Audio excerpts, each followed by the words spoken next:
Assimilasiya prosesi dünyanın bir çox yerlərində baş veribdir. Yəni demək olar ki, bütün xalqlar müəyyən bir dövrdə bu təhlükə ilə üzləşib və yaxud da uzun dövrlər bu təhlükə ilə mübarizə aparıb və yaxud da məğlub olubdur.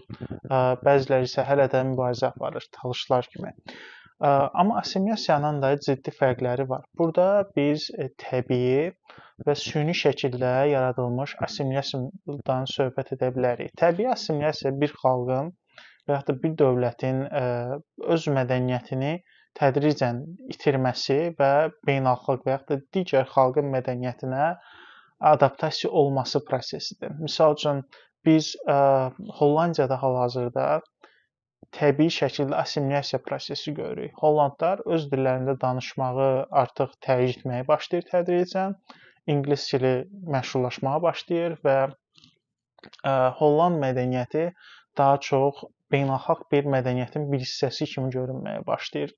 Amma bu onların tamamilə mədəniyyətin məhv olması məsələsi deyil, sadəcə balans nisbəti dəyişir və bu təbii assimilasiyanın bir növüdür.